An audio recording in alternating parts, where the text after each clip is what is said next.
मोदी जी को आप कैसे आंकते हैं? कुमार विश्वास एक राजनीतिज्ञ, एक कवि और एक राजनेता, और या कहें एक राजनीतिक कार्यकर्ता, कैसे आंकता है कुमार? देखिए, मोदी जी देश के प्रधानमंत्री हैं तो 125 करोड़ में मैं भी हूं, मेरे भी प्रधानमंत्री हैं। वो अक्सर भूल जाते हैं कि वो देश के प्रधानमंत्री नहीं है, वो भाजपा के प्रधानमंत्री की तरह व्यवहार करते हैं। जैसे मगध में जो लिच्छवी राजवंश है, जो गणतंत्र की सबसे बड़ी परंपरा है, सबसे पुरानी परंपरा है जी, वहां जब सम्राट चंद्रगुप्त और सेल्यूकस के बीच समझौता होना था तो यवन सेनापति सेल्यूकस निकेटार ने कहा कि यार ये जरा ऐसे क्यों बात करता है चंद्रगुप्त। तो दुभाषी ने पूछा कि साहब सम्राट ये पूछ रहे हैं कि आप ऐसे क्यों बात करते हो जी। तो उस मगध के बेटे ने कहा इसको समझा दो, मैं मागध हूं, मैं बुद्धि में, गुणवत्ता में, शील में, आचरण में और परंपरा में पूरी पृथ्वी से 2 इंच ऊपर चलता हूं, 2 उंगली ऊपर चलता हूं। प्रधानमंत्री जी ने कहा कि उनके आने से पहले हमको लज्जा होती थी कि हम भारत में क्या पैदा हुए। कोरिया में बोल के आए वो कि हमारे आने से पहले आपको शर्म आती थी कि आप भारत में पैदा हुए। हुजूर, आपके आने से पहले नहीं, आपके पूर्वजों के भी आने से पहले 5000 साल पहले भी मेरा पूर्वज गर्वित था कि मैं हिंदुस्तान में पैदा हुआ हूं, मैं भारत में पैदा हुआ हूं। इससे नहीं चलता, आपको सहकार से चलना पड़ता है। आप कैसे कह सकते हैं पूरी दुनिया को सबसे ज्यादा आईएएस देने वाले, आईआईटीएस देने वाले बिहार के बारे में आप कहते हैं कि इनका डीएनए? ये छोटी बातें हैं, बड़ा बनना पड़ता है। तो मोदी जी को अभी 5 साल मिले, 1 साल पूरा हो गया, जैसे हमको 5 साल मिले जी।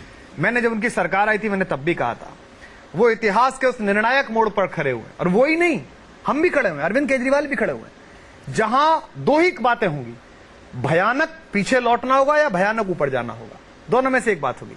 लेकिन पिछले 1 वर्ष में उन्होंने अपना बता दिया कि वो किस दिशा की तरफ उनका नेतृत्व अब जाएगा, किस दिशा की तरफ वो जाएंगे। किस दिशा में? मुझे लगता नहीं है कि जैसा उनका आंतरिक कलह है उनकी पार्टी में, सुना है कि एक धड़ा लगभग 135 सांसदों के साथ संपर्क में है जो उनसे नाखुश है, मंत्रियों की भी नाखुश और नाराजगी दिखती रहती है, सबको साथ लेकर चलने की थोड़ी सी समस्या उनके साथ लगातार है।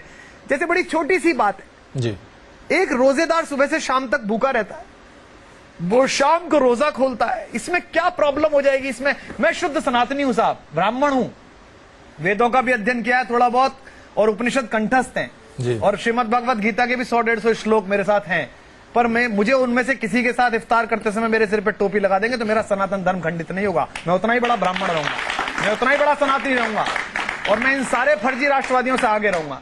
मुझे पता है कि राष्ट्र की अवधारणा ऋग्वेद से आई है, जहां वाक देवी वाक सूत्र में कहती है अहम राष्ट्रीय संगमनी वसूमना, मैं सारी राष्ट्र की सारी चीजें तुम्हें अर्पित करती हूं। ये कहां खंडित हो जाएगा? थोड़ा बड़ा बनना पड़े, बड़प्पन का बड़ा अभाव लग रहा है उनकी पूरी पार्टी में। जो मेरे साथ करते हैं वो, जैसा मेरे साथ व्यक्तिगत भी करते हैं वो, पर उनकी दिक्कत क्या है कि वो जिस अखाड़े के खिलाड़ी हैं जी, जो अखाड़ा उनके पास है छद्म राष्ट्रवाद का, मैं उसका सच्चा खिलाड़ी हूं, और मैं उसी अखाड़े में उनसे 2-2 हाथ करता हूं, उनके सारे महारथियों से।